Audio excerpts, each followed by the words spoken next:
Welcome to this Zentangle Quickie. My name is Heather Hartwick Gladden. I'm a certified Zentangle teacher. And today we're going to take a look at the tangle Walk the Line from CZT Titus. Okay, this is really neat tangle. Lots, lots of options. All right, I'm going to put my 4 corner dots in and my wavy border. And from there, let's see, on the inside here, I'm going to draw another wavy border. Now, there's a number of ways. No, that's not what I'm going to do. I just had another thought. Okay, because on the step out, it shows a straight line and a curvy line. So I've already done the curvy line, although I've done it in pencil. That's okay. I'm going to do this, though. Let's see. Okay, we're going to go that far. And on top of it, we're going to experiment with going around a corner with this. It'll be great. Okay, and I think what I will do is I'm just going to ink over. So I didn't need to, I could have done this in ink, but when I do the 4 corners in a border, it just flows better. So that's why I did that. And I also had a different thought when I started out. And it's just fun how things sometimes change. You get a brainstorm, and and the fun thing about Zentangle that I have learned is to go ahead and go with it, when you have a brainstorm. Okay, now this could have been a little bit wavier, but you will understand. Okay, I'm going to start in the corner, and this will also show how you could use this as a border. So the next step is we're going to do a lot of thin, she called it thin loops, without, essentially without picking up your pen. So what I'm going to do, I'm going to start here, and I'm going straight up to my line, and I'm coming down. And so I think as I'm going around the corner, it's going to obviously be a little narrow right there.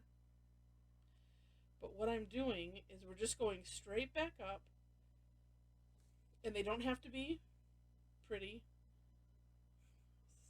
And my aim is to hit that line. And just let them grow along with your line. And then sometimes they end up being, a little bit different thickness, but that's okay. And yeah, so at my corners,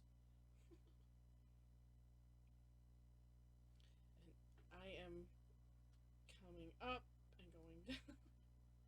Yeah, so that works. This is probably the easiest one because sometimes we'll do this on my Tangle Time classes, and we'll have a tangle that's a nice border tangle, and I'll think, oh, let's just do it as a full border, but then it's always going around the corners that's a challenge. So and what we're going to end up doing with this is filling in those little corners, or the little gaps, I should say. Like I said, this could have been a little bit more. Well, that's a thin one. More wavy. This side was a little bit more wavy.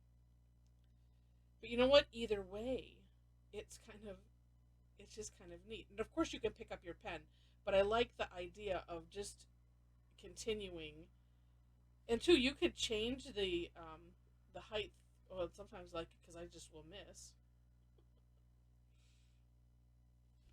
And sometimes the thickness changes. And because I'm doing this. Well, let me take what I was thinking back. You don't even know what I was thinking, so so let me back up myself for a minute. And then because I was laughing, I don't remember what I was saying. Anyway, the organicness of this is really, really cool. And I'm going to dare say you could have 2 curvy lines. And so, whichever one is the base where you're coming,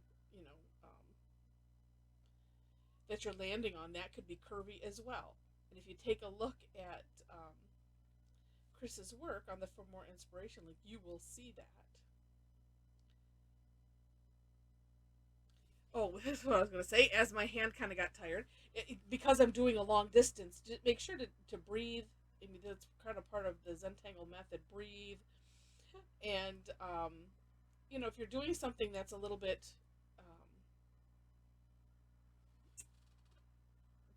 taking a longer period of time, stretch your hand every so often, because we don't want to have having hand cramps and things like that. Okay. So what's interesting about this tangle, when I was first looking at it, and again doing I'm not going to read the words, I'm just going to look at the pictures and figure out, and just take a look and figure out the tangle from what she has drawn. But she has some nice little tips in there, and I did do that on mine as well, because it is helpful.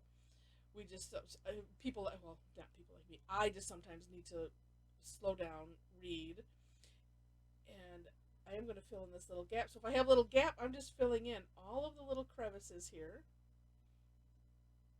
Because my first thought about this was, I'm just going to draw straight lines and then use the technique of rounding. And then when I looked closer and read, I was like, oh no, that's not what we're going to do. We're going to just do these little skinny loops, and it's kind of neat to do it this way. Like I said, it gives it just a neat, almost a more organic look than if you were just to do that, because you of course could just draw straight lines, but if you make this way more wavy, and then two, as I experienced just now, sometimes I'm up at the top of that, or sometimes I've come close to lines, sometimes I haven't, and then and when I don't, like I've done right here, just filling in all of those crevices, and even down here where it just didn't meet up, is kind of neat. And sometimes you just have to do something a certain way to get that organicness. And you can also always use the course correction of the fill-in if you need to feel like you want to reshape something. So like here, if you can even see, maybe I want to have more of a little curve here, then I can do that because I'm filling in and I can adjust. Now, the only thing I can't do is fix this little guy right here, because I can't make it bigger when we're filling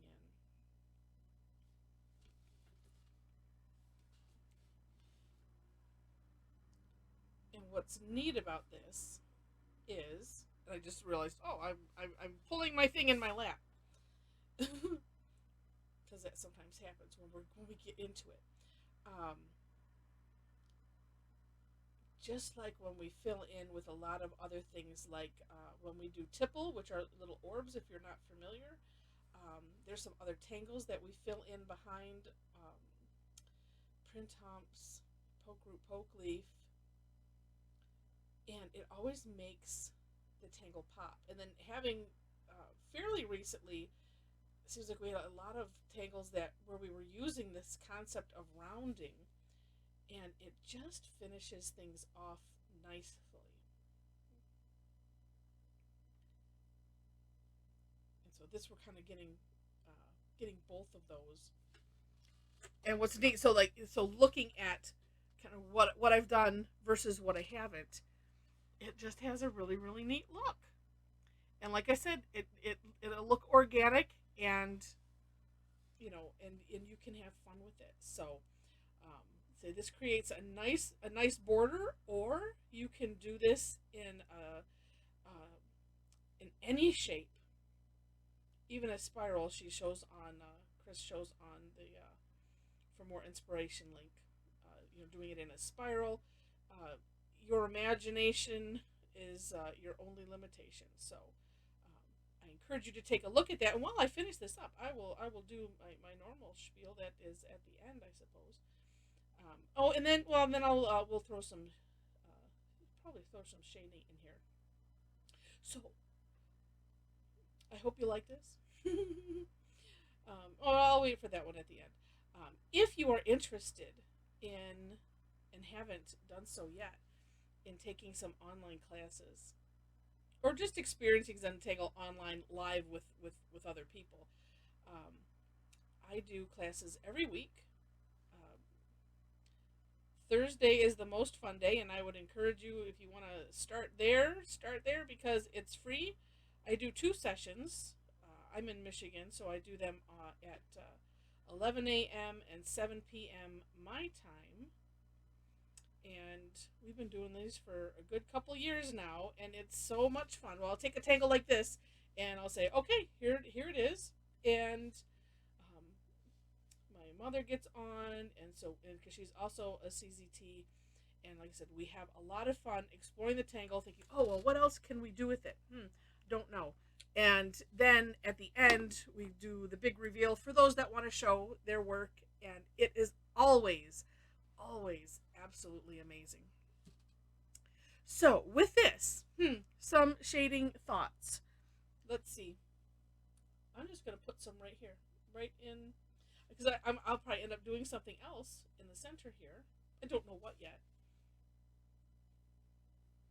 And maybe I will have already done something with it. This is like time travel, because I'll do it and then take a picture, and then it'll be there, and here I am talking about it, and I won't know what I have wanted to do. So it's kind of funny.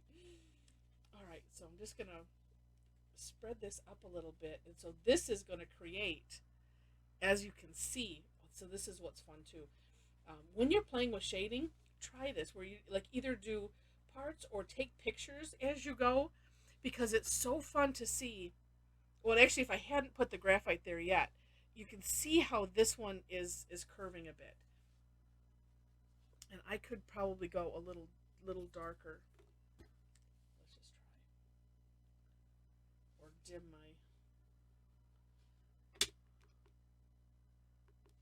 my light here a little bit. That helps. Let's just see, because it's so neat to compare, because it's so much fun. Yeah, so you can see how this is curving and this is not yet. Now, if I wanted to, which I don't think, because I don't have a lot of space, if you were doing this on a larger scale, well, I probably could very carefully. You could put that on the other side as well, and then it would make it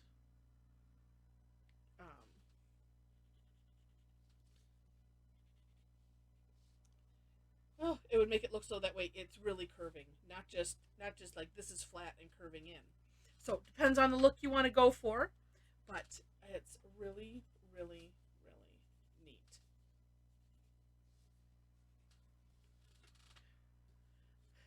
Super cute tangle. All right, so if you enjoyed it, would love to have a thumbs up. And feel free to share it if you liked it enough to see more.